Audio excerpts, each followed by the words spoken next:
খালিস্তান আন্দোলন ইতিহাস ও বর্তমান প্রেক্ষাপট। ভূমিকা: খালিস্তান আন্দোলন একটি বিচ্ছিন্নতাবাদী প্রচেষ্টা যা ভারতের পাঞ্জাব রাজ্যে শিখ সম্প্রদায়ের জন্য একটি স্বাধীন রাষ্ট্র গঠনের লক্ষ্যে পরিচালিত হয়েছিল।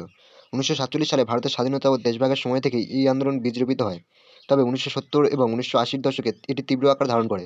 এই প্রবন্ধে খালিস্তান আন্দোলনের ইতিহাস, কারণ এবং বর্তমান পরিস্থিতি বিশ্লেষণ করা হবে।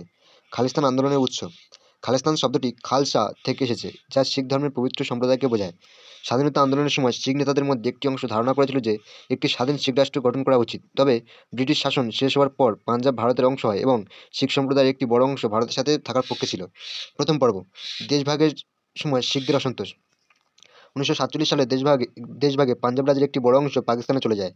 এর ফলে শিখ সম্প্রদায়ের বহু মানুষ পাকিস্তান থেকে ভারতে চলে আসতে বাধ্য হয়। তারা জমি, বাড়িঘর এবং জীবিকার বড় ধরনের ক্ষতির শিকার হয়। এই অভিজ্ঞতা অনেককে শিখের মধ্যে একটি স্বতন্ত্র পরিচয় চেতনা তৈরি করে। দ্বিতীয় পর্ব: ভাষাভিত্তিক রাজ্য গঠন। 1963 সালে পাঞ্জাব রাজ্যকে ভাষাভিত্তিক পুনর্গঠন করে হরিয়ানা, হিমাচল প্রদেশ এবং পাঞ্জাবে ভাগ করা হয়। পাঞ্জাব শিখ সম্প্রদায়ের প্রধান অঞ্চল হিসেবে গড়ে ওঠে। তবে এই পুনর্গঠনের ফলে শিখ নেতাদের মধ্যে একটি অংশ মনে করেছিল যে তাদের রাজনৈতিক এবং অর্থনৈতিক স্বার্থ সুরক্ষিত হচ্ছে না। খালিস্তান আন্দোলন তীব্রতা: 1970-এর দশকে খালিস্তান আন্দোলন রাজনৈতিক আন্দোলন থেকে সশস্ত্র বিদ্রোহের রূপ নেয়। এই সময় জর্নেল সিং ভিন্দ্রানওয়ালের মতো নেতারা আন্দোলনের নেতৃত্ব দেন।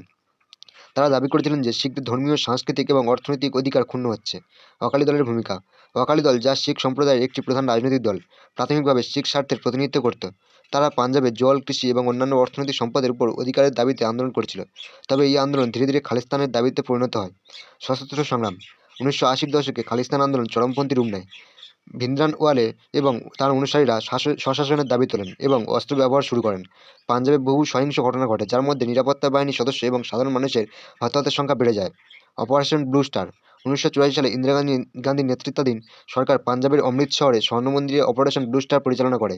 এটি ছিল একটি সামরিক অভিযান যার মাধ্যমে স্বর্ণ মন্দিরে লুকিয়ে থাকা বিদ্রোহীদের নির্মূল করার চেষ্টা করা হয়।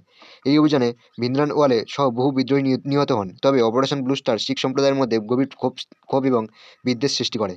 ইন্দিরা গান্ধীর গণহত্যা: অপারেশন ব্লু স্টারের প্রতিক্রিয়ায় 1984 সালের অক্টোবরে ইন্দিরা গান্ধী তার শিখ দেহরক্ষীদের হাতে নিহত হন। এর ফলে ভারতের বিভিন্ন স্থানে শিখ বিরোধী দাঙ্গা শুরু হয়, যা খালিস্তান আন্দোলনকে আরও জটিল করে তোলে। আন্তর্জাতিক পর্যায়ে খালিস্তান আন্দোলন: খালিস্তান আন্দোলন ভারতের সীমার বাইরে কানাডা, যুক্তরাষ্ট্র এবং যুক্তরাজ্যের মতো দেশে বসবাসরত শিখ সম্প্রদায়ের মধ্যেও সমর্থন পায়। বিদেশে বসবাসরত শিখরা আন্দোলনের জন্য অর্থ ও প্রচার চালিয়ে যান। বিদেশি মঞ্চে প্রচারণা: 1985 সালে এয়ার ইন্ডিয়ার ফ্লাইট 182 বোমা হামলার মতো বিমান ঘটনাগুলি প্রমাণ করে যে খালিস্তান আন্দোলন আন্তর্জাতিক স্তরেও সহিংস কার্যকলাপ পরিচালনা করেছিল। তবে অধিকাংশ বিদেশি শিখ শান্তিপূর্ণ উপায়ে তাদের দাবি প্রচার করছেন। বর্তমান প্রেক্ষাপট: বর্তমানে খালিস্তান আন্দোলন অনেকটাই দুর্বল হয়ে পড়েছে। পাঞ্জাবের শিখ সম্প্রদায়ের একটি বড় অংশ এখন ভারতীয় সংবিধানের অধীনে শান্তিপূর্ণ সহাবস্থানে বিশ্বাসী, তবে কিছু বিচ্ছিন্ন গোষ্ঠী এখনও খালিস্তানের পক্ষে কাজ করছে। ভারতের প্রতিক্রিয়া: ভারত সরকার খালিস্তানপন্থী কার্যকলাপ দমন করতে কঠোর ভূমিকা পালন করছে, তবে গণতান্ত্রিক ব্যবস্থার মধ্যে শিখ সম্প্রদায়ের স্বার্থ সংরক্ষণের জন্য বিভিন্ন পদক্ষেপ নেওয়া হয়েছে। আন্তর্জাতিক সমর্থন: বিদেশে কিছু গোষ্ঠী এখনও খালিস্তান আন্দোলনের পক্ষে প্রচার চালালেও তাদের প্রভাব সীমিত।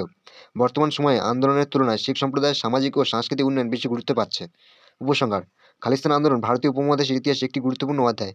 এটি শিখ সম্প্রদায়ের রাজনৈতিক, সামাজিক এবং ধর্মীয় স্বার্থ রক্ষার প্রশ্নে উদ্ভূত হয়েছিল। যদিও বর্তমানে এর তীব্রতা কমে গেছে, তবে ভারতীয় রাজনীতিতে গভীর প্রভাব ফেলেছে।